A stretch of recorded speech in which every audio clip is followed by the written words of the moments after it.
Welcome to The Circle, a queer men's conversation about men's work, men's embodiment practice, men's spirituality, and men's personal growth with an emphasis on how queer men can participate, benefit, serve, and lead in these spaces.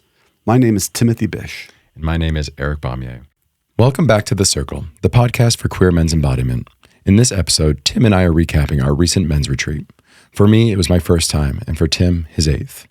We'll dive into what it means to show up powerfully in spaces like these, especially as queer men, and talk about the challenges, breakthroughs, and takeaways from the retreat. Tim, are you ready to go all in? I'm ready and all in. All right, let's go. So, Tim, you've attended 8 retreats now, and this was my first. Can you start by explaining to our listeners what a men's embodiment retreat is all about and what typically happens at these gatherings? Yes, there are a few different kinds of retreats that I have attended with the organization that we were going on the retreat with, Embodied Masculine. And the general idea behind the retreats are the same, though, which is like bringing a group of men together in a concentrated place for a time and a space. We kind of get out of the ordinary, we get out of the mundane, we step out of the world in a way and come into a place where the intention is that we can start to become conscious more. Ideally, the whole time. Conscious how we eat, conscious how we walk, how we gather, what we do, and really focus on what we're doing in the present moment and the community and the group that we're with, rather than be inundated with the distractions of the world. And in that, there are a variety of practices. A lot of them are the embodiment practices that we've been talking about on this podcast. So we use movement, breath, sound, visualization, attention, and that can look like something very physical, chi generator, ego eradicator. It can be breath practices, Kapalabhati, Bhastrika, holotropic. It can be making sounds, whether the sound is a guttural sort of improv reaction to something else, or it can be chanting mantra or singing. We can do guided meditations and visualizations, shamanic journeys. But all of it is in service to the idea that we are trying to step out of the ordinary and have a different experience of ourselves, create the environment into which we can have that different experience, and then learn from it, get an insight, get an experience, have a access to an emotional state or a sensational state, and then take that information with us back into the world, back to our families, back to our work, back to our communities. And my experience has been then generally stepping back into the world, feeling a little more grounded, a little bit clearer about who, I'll speak for myself, who I am, what I want to do. It's a little bit like you're on a long car trip and you have to stop, you pull over, you go to the bathroom, you get a bite to eat, you fill the tank. These retreats feel like that. It's like a rest stop. Reminds me to get clear about where I'm going and gives me the things I need to go there consciously. Good reminder of who you are, and it's also an opportunity to discover new parts of yourself or reawaken parts of yourself that may have been dormant for a long time. Mm-hmm. And one of the things that I really noticed is that this retreat was anything but ordinary. Right? Well, say more. What does that mean? What does that mean? When I compare it to my ordinary life, my day-to-day life, the opportunity to be in this container with a group of 30 plus powerful men, all there for a shared purpose of personal growth, of community building, of developing their skills and their ability to show up powerfully in the world. It really helped me to step into that kind of mentality, and it really became a daily practice, not just in our scheduled practices, but from the moment I woke up to the moment I went to bed, I was in practice. I was in the retreat. There was opportunities to deepen my presence practice, while I was brushing my teeth when my cell phone wasn't chiming every 2 seconds. There were opportunities for me to deeply connect with brothers on this retreat in really beautiful, intimate ways that could be, maybe it's just coffee by the fire in the morning. Mm-hmm. And that is not something that's part of my ordinary life. And so I had these extraordinary moments of deep connection and presence while also being able to go deep into some of these practices. And with this opportunity to be away from the mundane world, we also got the opportunity to like go deep into these practices. So for the folks listening, the men's embodiment circle here in Provincetown is typically 75 minutes. Mm-hmm. And that includes, an introduction, an intention setting, and then deep closing. And so the pocket that we're in as far as like practice goes is usually 45-ish, just 60 minutes, depending. And this was an opportunity that some of these practices were 2 hours. They were deep, they were juicy. We were in. Mm-hmm. And so it was, anything but ordinary. I also think that the retreat creates a much needed sense of safety, because you understand if anyone is going to take 3.5 days out of their life, leave their work, leave their family, leave their home, pay whatever money it takes to get there, not just the tuition, but flights or rental cars or, gas and all of that, that when we arrive, we know that we're in a room full of men who have a shared mission, a shared purpose, a shared intention of growth, introspection, desire for insight, desire for more authenticity in whatever way they need it or want it. And so I believe even if you don't know who that man is, I've never met that person, I don't know their name even, we've only met once, or there is trust. Oh, but they're here for the same reason I am. And so I can relax in the trust of, well, I'm doing the work, but so are they. And everyone is all in. So that safety, I think, is really important. And I think it's very refreshing, because in other places, you kind of don't necessarily know what brings a person. Absolutely. Or if they're interested in meeting you in the same way that you want to be met, or or bring a certain level. Like here we know, you've signed up, so chances are you're all in. There have been a few men who've shown up, did not know what they were getting into, and haven't been there. But for the most part, people who come are all in, and there's a safety in that, in my experience. Yeah, there's a shared sense of purpose, the kind of clear goal of like, why are we here? And then there's also what I found, shared values. Like I think of integrity, and what integrity means to me was actually similar to what integrity means to a lot of the men on this retreat. So I was running point on the retreat, meaning that I helped with coordination, and I helped with just keeping the schedule tight and making it so that people could like navigate between the different practices where they needed to be and when. And I also helped check them into their rooms. And when I was checking them into the rooms, I didn't have keys for them, and nobody asked for one. It was just implied that we could safely or rest safely knowing that we are all men of integrity and that we don't need to lock our doors. Mm-hmm. Right? And so there's something there too, that when we're coming in with these shared values, that also creates an enormous amount of safety. Yeah, I agree with that. Mm-hmm. So again, this was my first retreat, and I told you a little bit about my experience. And so I'm curious from you, this is your eighth, and I want to know how your relationship to these retreats has evolved and what's changed for you over the years. Well, I love that question. Thank you. My relationship has really changed because my first retreat, I was a participant. I was in the MWI program with Embodied Masculine. And what does MWI stand for? Men's Work Intensive. And it's through the organization Embodied Masculine with my teacher, Amir Khaliki. And I was doing that 4-month container. It's a personal growth container. The participants are there for their own personal growth. And at the end of that 4-month program is the retreat. So it's the culmination of a lot of practice and a lot of teachings.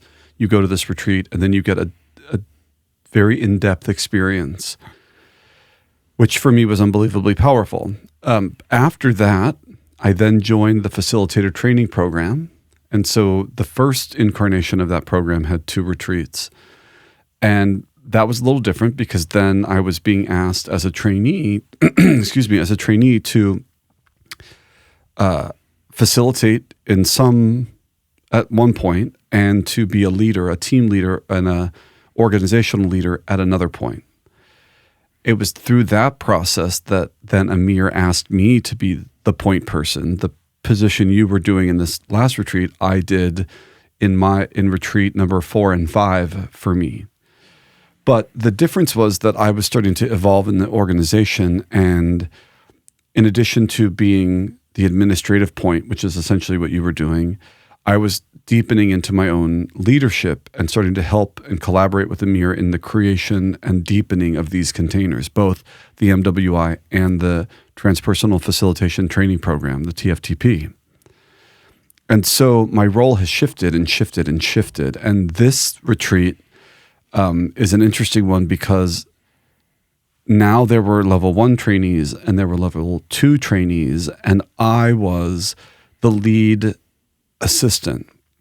I think of it, if you are a fan of Game of Thrones, I was the hand of the king, right?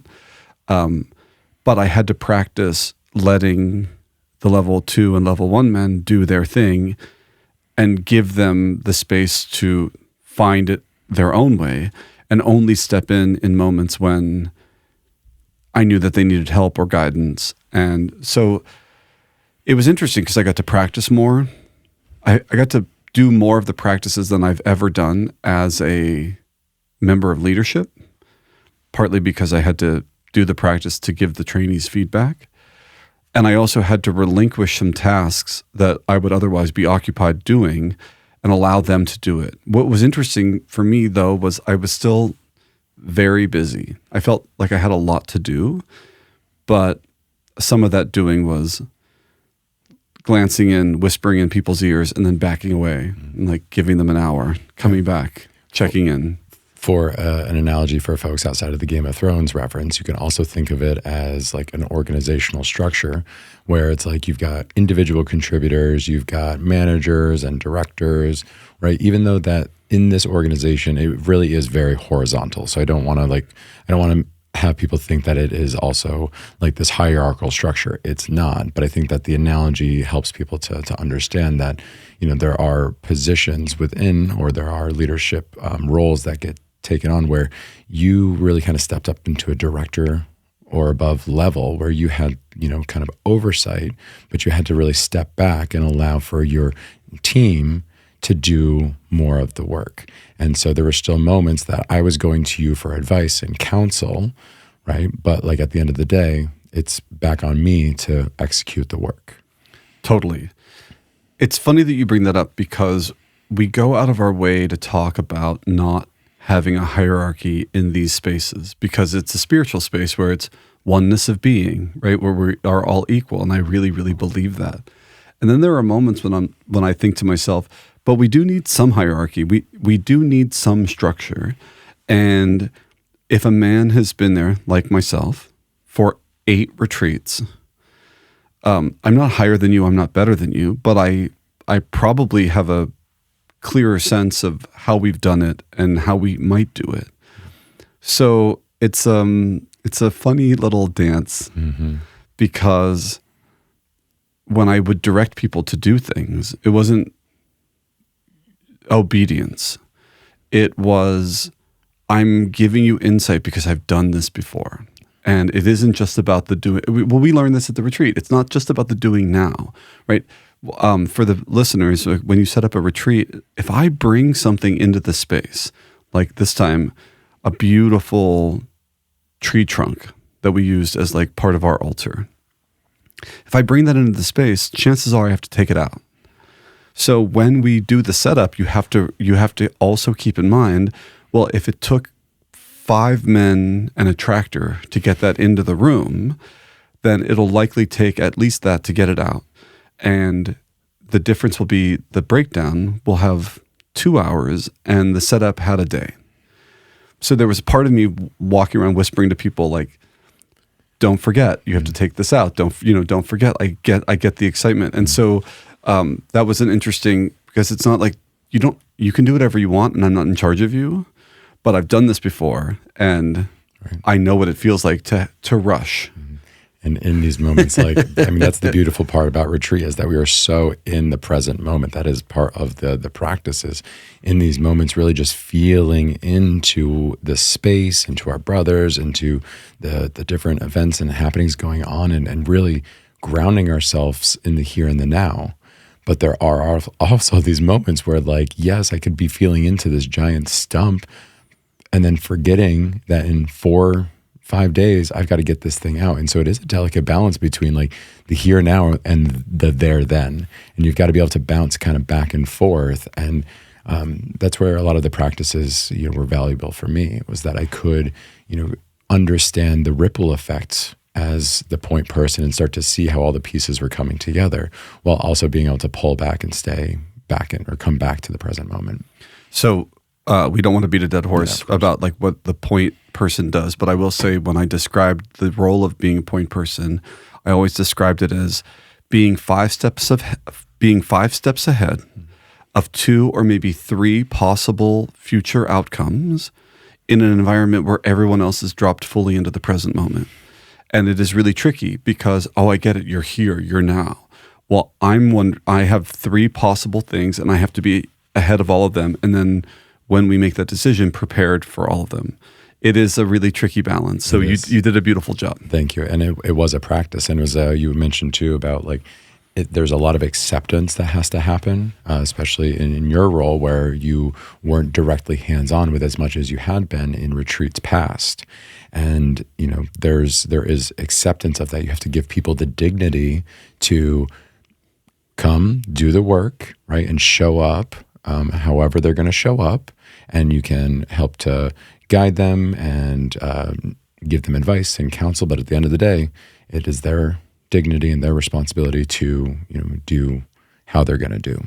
Right. So you're talking about how we show up. Mm-hmm. Yeah. Which is, it's so important. And you're right.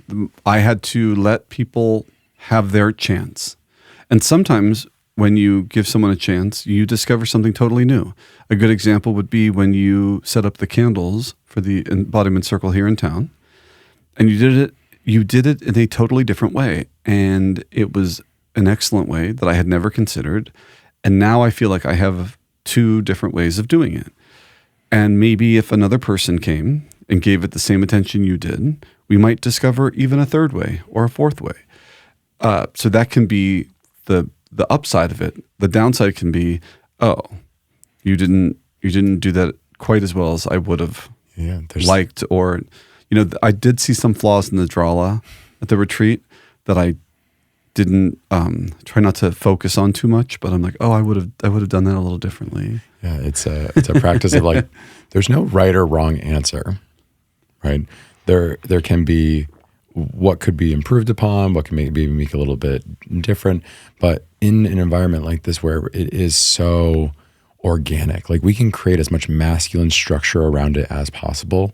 But when you invite 33 men into a space that have never worked together, have never coexisted together, and you're also incorporating some spiritual elements of like listening to what's within the field, and kind of moving and adjusting and pivoting as needed. So that we can create as much structure as we want around things, but ultimately at the end of the day, like we're going to be flowing. We are just going to be flowing in between the experiences. And there's some people show up really powerfully in those moments, and some, have a harder time. I had a harder time at first where I was like so attached to like certain outcomes and like, trying to keep the schedule as tight and like on schedule as possible. And then I had to really start to learn to let go and kind of like show up powerfully in the unknown. So you just mentioned this concept of structure and flow. We talked about this in a previous episode, the yang and the yin, the sun and the moon, the masculine and the feminine. And you're right, in these retreats, we have to flow, but flow can only really happen in a structure. So when we talk about how people show up, it's that showing up, in my experience, is part of the structure.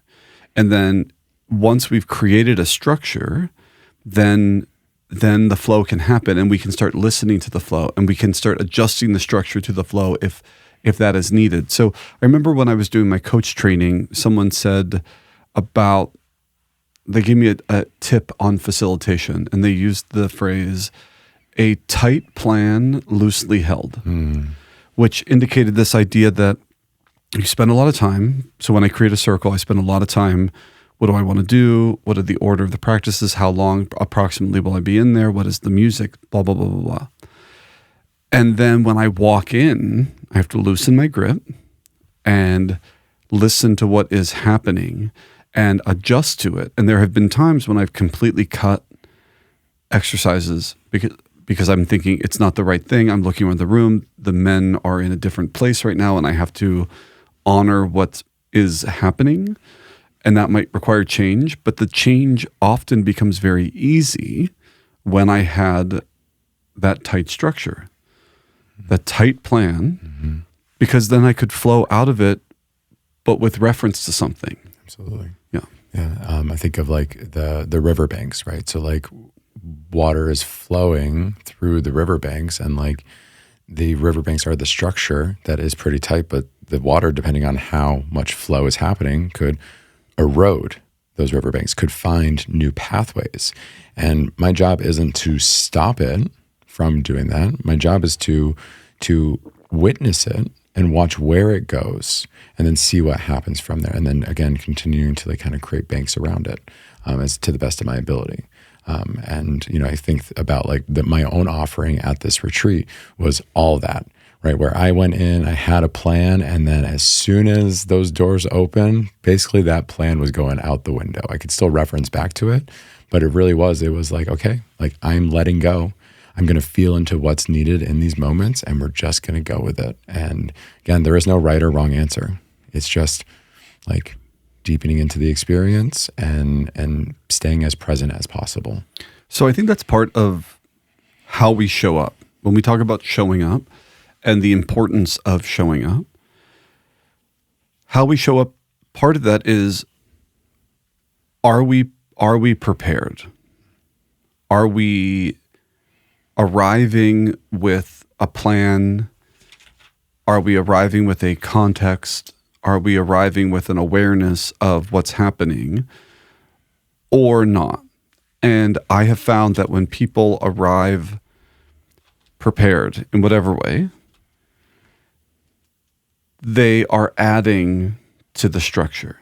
So a participant, for example, doesn't need to know where we're going, the arc of the experience, details like that. But if they are all in and they show up on time, ready, prepared, and eager, it adds to the space. It makes the work easier for everyone trying to create it. And then if you show up in a different way, a more flippant way, a less aware way, I meander in late, I am not spatially aware or time aware, sound aware is a big one, right? To be like, oh, you're making an enormous amount of sound in a moment when everyone else is dropped in and quiet. It can start to erode away at the container and the experience for other people. And so showing up, to me, isn't just a thing that we want to do for ourselves, but it's a thing that we want to do for everyone. Yeah, I think about, I like to say showing up is the hardest part. And showing up, it doesn't just happen once. It happens moment to moment, instance to instance, occasion to occasion. And so I show up to a retreat or to a practice or to whatever it might be in my life with an intention, right? And I think that goes back to part of what we incorporate into showing up with intention. And then from there, really just constantly reminding myself of like, okay, continuing to show up. It wasn't just enough to be there. I also have to keep that situational awareness. What's going on around me? How are other people behaving? How are they acting, right? What opportunities are arising where I might need to show up in a position of leadership or in a position of, getting something done or of stepping back and allowing somebody else to do something. Like all of these are ways in which I can show up. I think it mirrors the practice of meditation so beautifully. Showing up isn't a light switch that we flip one time. Showing up is this continual coming back to the intention or to the purpose. And so, we see it in meditation, you start to focus on something, oftentimes the breath, maybe a mantra, and you will inevitably drift away from it. And when you recognize that you've drifted, you come back. And then you drift again and you come back, and you drift again and you come back. That's the way that I understand it, the way that I've been trained. This continual coming back without judgment and without like punishment. I drifted away, back. Oh, I'm having a really fun thought, back.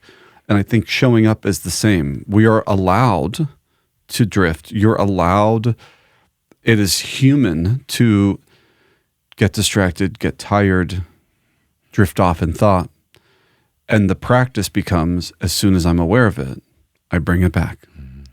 And when you are in a group of people who are all doing that, you can feel it. It isn't called a perfect. It's called a practice, because it is exactly that. So the way we show up is a practice. And in these retreats, hopefully, and in my experience most often, you get a lot of men who are practicing showing up. And so when they make a mistake, there is a lot of grace given, because you recognize I'm in the practice of showing up and I'm not always going to do that well. As opposed to when someone clearly doesn't care, and the impact that has, it has a totally different flavor. It has a completely different aroma, and it is harder to work with. Absolutely. When you've got men showing up with intention and with this shared purpose, again, shared values, there's also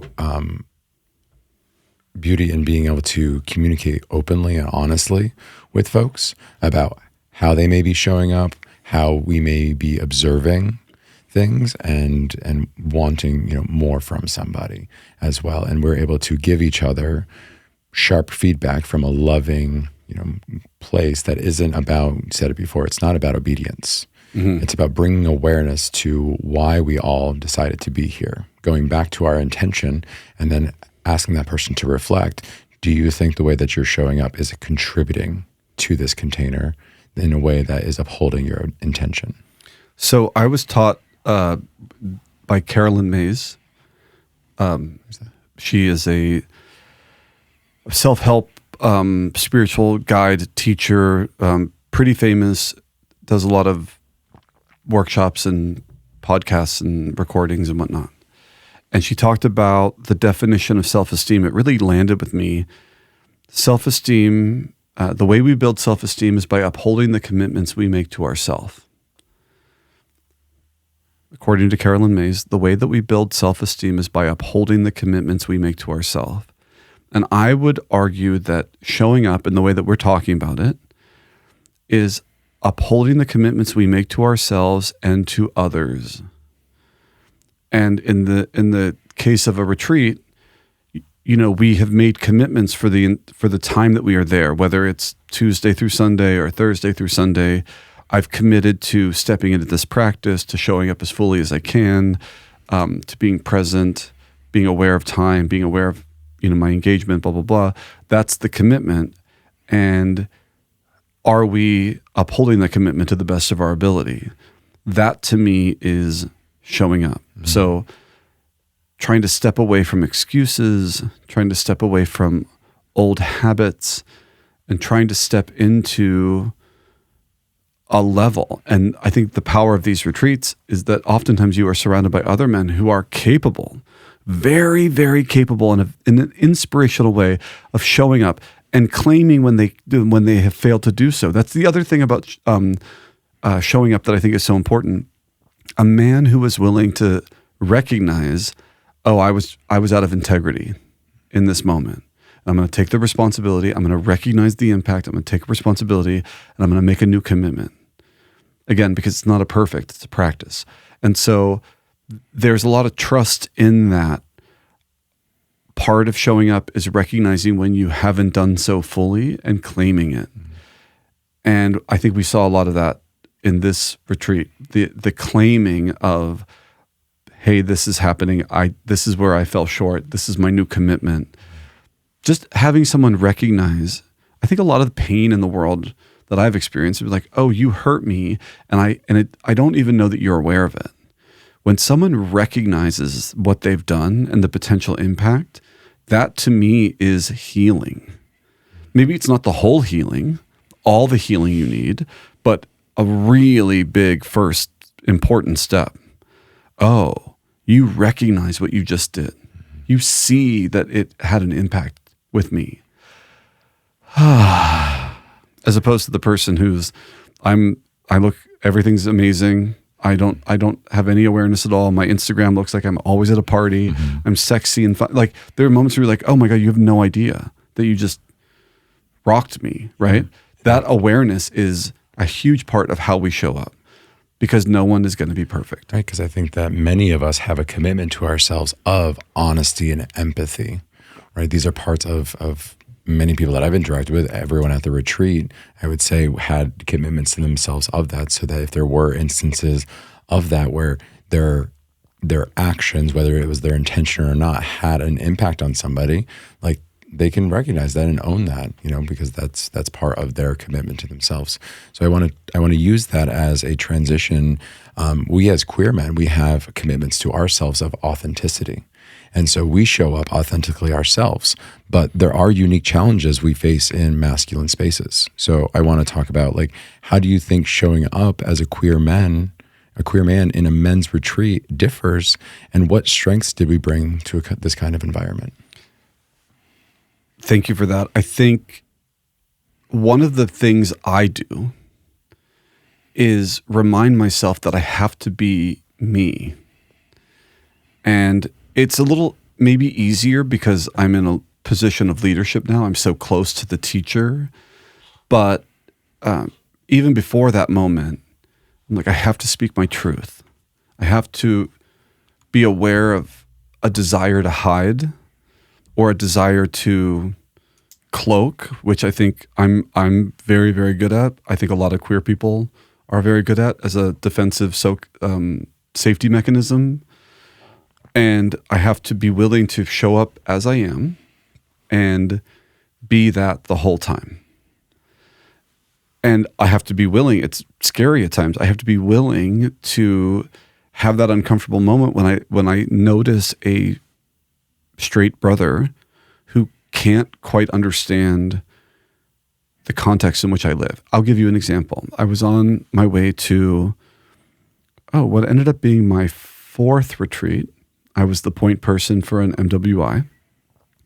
And I met up with other parts of the leadership team in Spokane, and we were going to then drive to the retreat house. And we all got to the car, and we stopped at a grocery store to get a few things on our way. And my friend who I'd known, he looked at me and he said, "Tim, your clothes are so tight." Your clothes are so tight. And I paused for a minute. I didn't know what to say. I wasn't thinking about my clothes in that moment at all. So it kind of took me back. And then I thought, I'm like, well, these aren't even my tight clothes from a gay standard, like a person who lives in Provincetown or like someone who goes, And then I thought, but the way that I dress is pretty queer comparatively, to the way that this person dressed. And this is a man who loves me and I love him. But there was that moment of, am I dressing gay? Am I signaling that? And I had to go through a whole process. But the bottom line is, well, these are the pants I brought. I didn't actually think they were particularly tight, but clearly tighter than what this man would have worn. I had a conversation with 2 brothers on retreat because me and my accountability partner, both queer men, I was actually very proud with our turnout. We had 33 men on retreat and 4 were outwardly queer. And so that's over a 10%. That's over 10%. It's bigger than the the regular population. I'd like to take a little responsibility for that. Yeah. I feel like I contributed to that a little bit, but yes, that's, yeah. And good. so I was having this conversation with two brothers, and he's like, yeah, you and Mikey are really like, you just sparkle with so much joy and energy, and we love it. And they were talking about like, they're like, oh, we went to Burning Man once, and they had these things called like sparkle ponies that are just there, and they're just like so flamboyant, and they dressed in like all this stuff. And I was like, okay, I'm going to ask you a question. Like, do you think they're doing that from a place of play, or do you think they are doing it from a place of performance and putting on a display? And they took a step back and they're like, oh, we think it's display. We think that they're performative. I was like, okay, so now that's a judgment, right? And I was able to help like them walk through it. I was like, that could just be them expressing themselves. They could just be in a moment of pure play. So I think about your clothes, your tight pants that probably weren't all that tight to you, but to somebody else seeing it for the first time, they're like, oh, this person is being display. They're in a performative. They're like, oh, I want to bring attention to myself, versus like, that's just your way of expression. That's just a play for yourself. And so I was really helping them to see through this, and like to witness them kind of like take that step back and like start to really consider how they were starting to harness or harbor judgments, not in a bad way or anything, but they were definitely like identifying me as a person that was like on display. Right. Well, I think when you look at someone who is expressing themselves in very clear ways, and if that expression feels far away, it isn't a huge leap for me to understand how someone would think, well, that must be a display, because it would have to be for me. I think if you look at it like, in order for me to do that, I would have to be performing that. And I can understand that, but I think what your point is, and that I agree with, is this idea of like, but that doesn't mean that they are performing that. That might be their natural expression, and we have to start to get adept at recognizing the myriad of expressions available to so many people, and some of that expression may be really different than what comes naturally to you, anyone, right? I'd like to tell the story about the fire dance. Okay. Are you open to that? I am. So this is a thing that has never happened on any retreat I've been on, but Amir asked me to do a dance in one of the practices. And I immediately said yes, but I immediately also knew it was going to be my edge, because I thought, okay, well, there is going to be a queer man in the center of the room, and he's going to be dancing, and all of the potential stereotypes and ideas around it. And so I'm going to push myself. I stepped into it. I'm really glad I did it. I thought it was very empowering, but I had to whole practice around it, because I could feel myself getting nervous because of what I thought they might perceive me to be. And I started to feel myself choreographing what I was going to do as a safety mechanism, to be like, well, I'm going to do this or this. I'm going to try to impress them with something really, something they can't do, and show them how strong I am and how flexible I am, and, how nimble and whatever. And then I said, Tim, you have to relax that. And especially Amir also threw something at me at the last minute that I didn't expect. So I closed my eyes, I started breathing, and I have to listen to the music, I have to trust, and that's what I did. But there was that thing before of, well, how am I going to be perceived? Like, am I going to be that gay clown that we've seen portrayed so much? And then I had to not worry about that and think only about, what would my authentic expression be in this moment? And then let people deal with it however they will. And I received a lot of positive feedback from what I saw. But what was interesting, though, is there were some men who said nothing to me, which is odd because everyone looked at it. There was a 7-minute moment when there was nothing else to see but me doing that. Yeah, it was a dark room, and in the middle of it were candles with Tim. A circle of candles. Yeah, right? A circle of candles. Tim's fire pit, his dancing fire pit, where for the audience, like this was one of the most incredible things to witness. This man 6 feet tall, in this tight circle, dancing beautifully, expressing himself, demonstrating to this group a beautiful balance of masculine and feminine energies. It was incredible to witness during the entire 7-8 minute set. This dance, this beautiful dance, not a single candle was knocked over. And that was the most impressive part. The spatial awareness that this man had to be in full flow, mind you, full flow, while also aware of his container. I was like, this is the balance of masculine and feminine energy right here on display for me right now. It was beautiful. Well, thank you for that. But I bring it up. Some people said lovely things. Many people said nothing. And I can assume some of them, maybe it didn't really dawn on them, or, some of them, but I suspect some of them didn't say anything because they didn't have anything they didn't have a context for it. Because some of those men were my friend. I mean, you haven't said anything to me.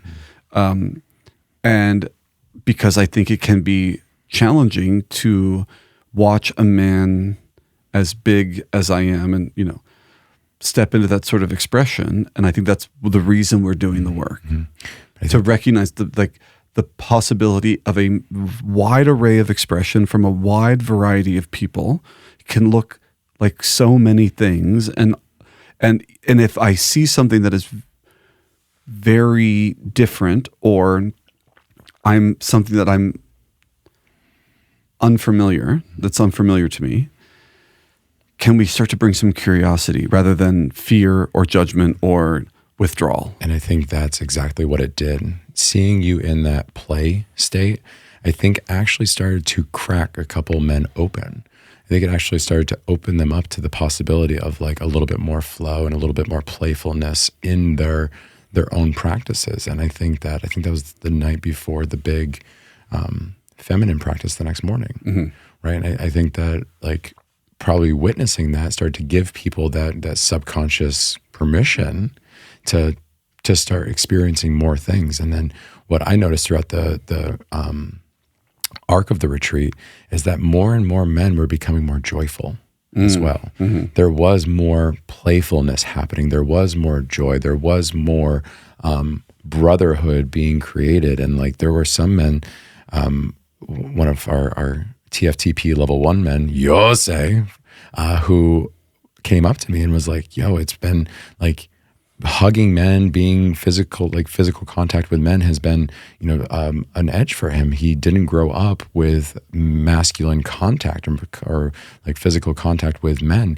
And it wasn't until recently that he actually hugged another man.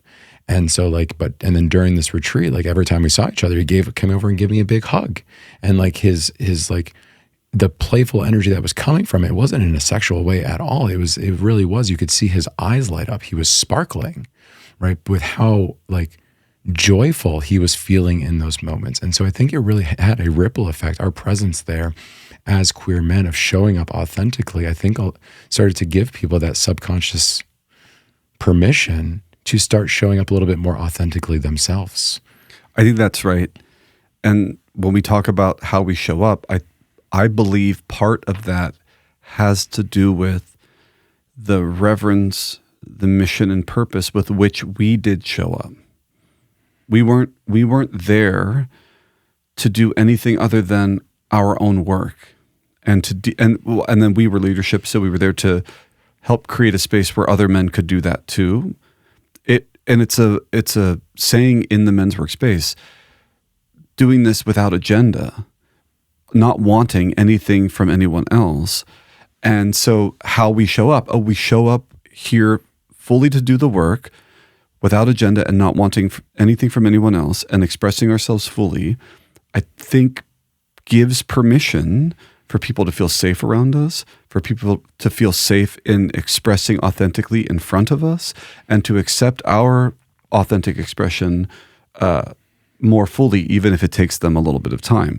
So the way, I do believe that the queer men in this retreat showed up strongly, and I think that played a really important factor, as opposed to if we had shown up with a lack of intention, or commitment to ourselves. If we start hiding ourselves, I think that could have also had a ripple effect as well.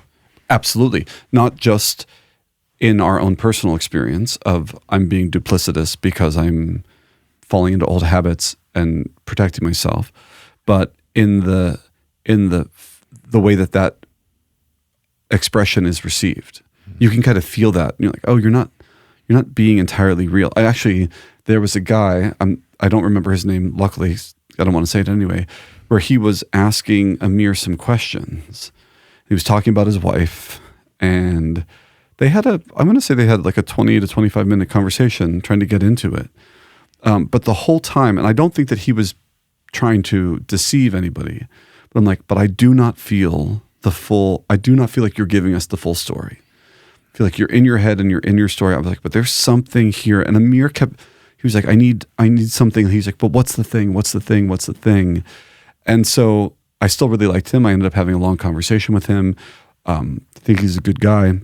I hope to see him on another retreat, all of that. But I could feel in his expression, there's something missing here. And so that has a ripple impact on like, well, am I willing to give you 100% of me if I know you're not giving me 100% of you? Oh, it's, Right. It does become difficult, and it's like bringing it back to me, like I'm going to commit to myself to bringing 100% of me, even though there may be those times where I start to feel like myself closing because I may not be getting 100% from somebody else. And that's part of my practice. Well, the way we show up is this intention to give 100%. Chances are we can't. That's a teaching that I think is so important, which is you can intend, it's like the impossible goal. You can intend to give 100% and keep intending that and keep working towards it without the expectation that it has to be 100. Mm-hmm. So you're going to give your best, but it doesn't have to be perfect. Right. And so and there are moments where it feels pretty close. Like, that practice that I led on Wednesday, I'm like, I really showed up. I came prepared. I felt good. Mm-hmm. I had been practiced, There are other moments where, I gave 75% and that's a bummer, but I was still doing the things it took, and then that becomes part of the practice. Where like in the pursuit of 100, sometimes you don't meet it, mm-hmm. and then what do you do with that? As opposed to, well, if I don't have a standard, then everything kind of just gets a little loosey goosey, a little more chaotic. Right. There's honoring where you're at in the moment, which is a big part for me why I pursue men's work, and I want to be deeper in this work and pursue leadership in this work and facilitate my own, is to continue to show men that they are loved and that they are accepted exactly as they are, right? And that giving their best, while it may not be 100, right, is still really beautiful and something worthy of being celebrated. And that kind of mentality, I think, really started to permeate through the retreat. And we started like loosening up into each other and really accepting our brothers like as they were, as they are. And you start to see people like taking off their armor bit by bit by bit and showing up more authentically themselves. You start to see those sparks of joy, but you also start to see some of the deep sadness and the frustrations and the angers and all these things just revealing themselves over time as they are just shedding all of these guards that they had put up, because they're resting in the safety of this container that's allowing them to be who they are. So there was a moment with the level 2 men. So in this training program, there's level 1 man, which is what you are. And then level 2 men are in their second level of training and are leaders to the level 1 men. And of course, I've already done that. So now I'm helping lead the level 2 men. And I was giving the level 2 men feedback about how they were giving feedback. Because everyone in this space is being trained and sharpened. And I even mentioned that Amir gave me feedback after my offering. And I said I was eager to receive it, even though I'm not being trained. I'm not in a program right now, And so I gave feedback to this one level 2 man about his feedback. And I said, it wasn't sharp or specific. You need to come with sharp and specific. And he said, well, I'm doing these 2 jobs and they are in conflict. So he was also the videographer and busy with that and doing an excellent job at it. And I said, well, then you have to own that.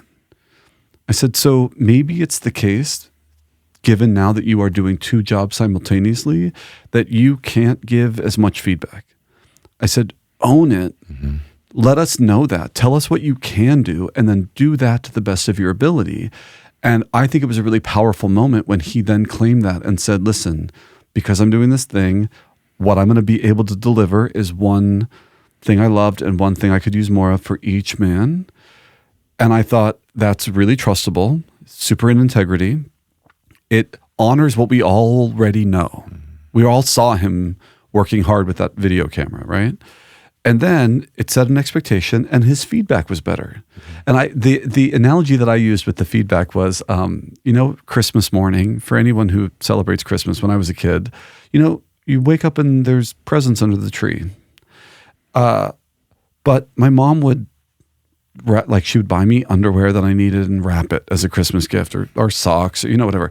Gifts that you're like, But these days, those are the gifts that I love. No, for sure. Listen, any listener, perspective shift. Yeah, any listener who wants to send me a Christmas gift, I love really high quality athletic underwear and athletic socks. I love them, so send them. But when I was a boy, I didn't care about them. And what I cared about was the one big gift. For me, it always felt like every Christmas there was one big gift. I wanted the Nintendo Game Boy, or I wanted a Walkman. I'm aging myself now, right? Or a Discman, or whatever the thing was that I wanted.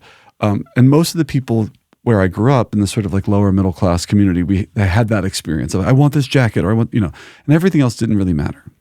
So I said to this level 2 man, just give them the nugget that's most valuable. You don't have to fill it in with, here are some socks and here's some underwear. Again, if you want to, please send me socks and underwear. But I'm very athletic, so I need them to have a little bit of elasticity.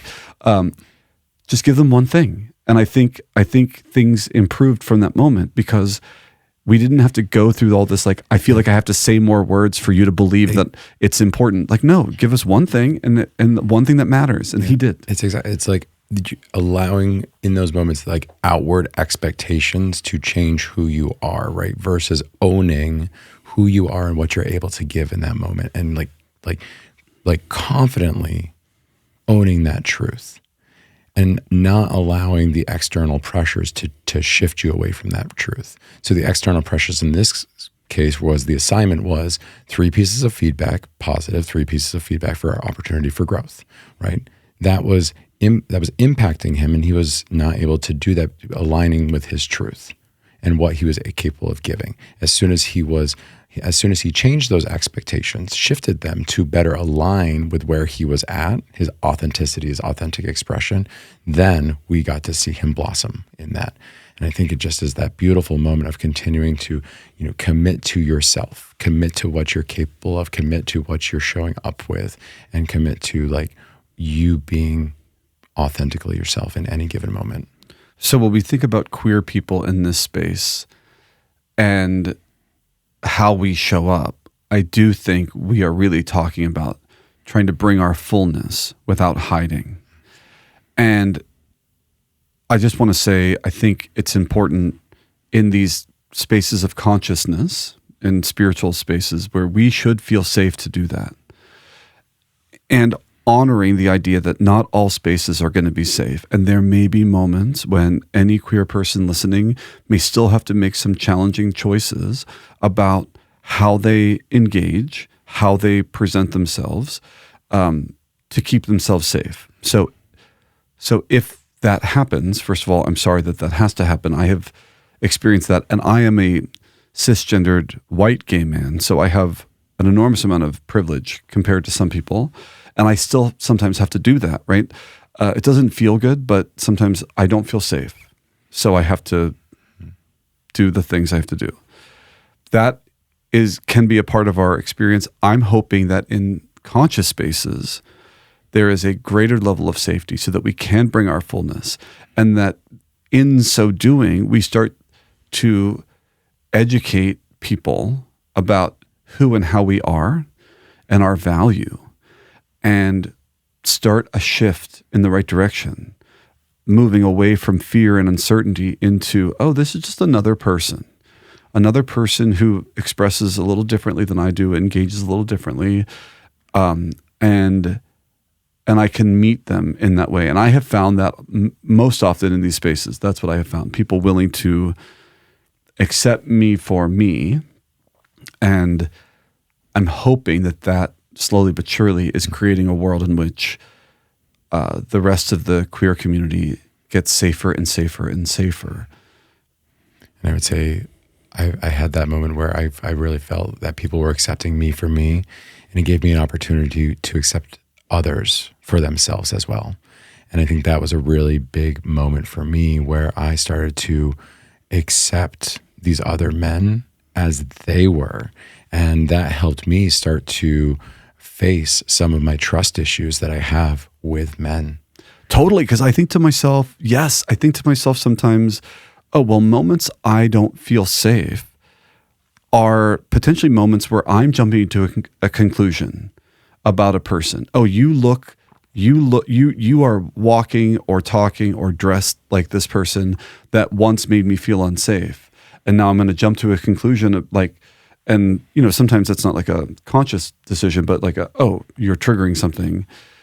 But the work that I've done in these spaces has taught me, that isn't most of these men. Most of these men are not the bully that I knew, and the one that I feared and sometimes still fear.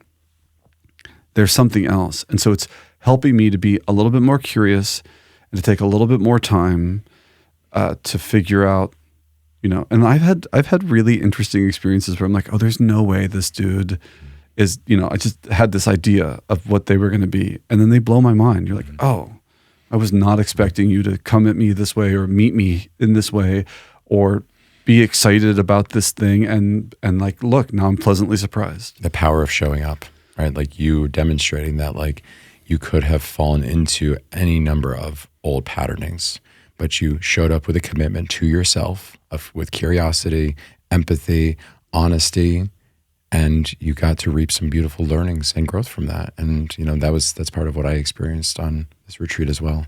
So it's continuing to demonstrate the power of showing up. The power of showing up. Yeah. What impact can we have when we practice showing up as fully as we can over and over and over again. Showing up right now, showing up later, continuing to show up. This has been an unbelievable conversation. You help me show up. You remind me, this is part of the importance of community, is to have people around you so that in those moments when you feel a little tired, you get a little distracted, sometimes you're just sort of like, I just kind of forgot. And then you look over at this man and you are reminded.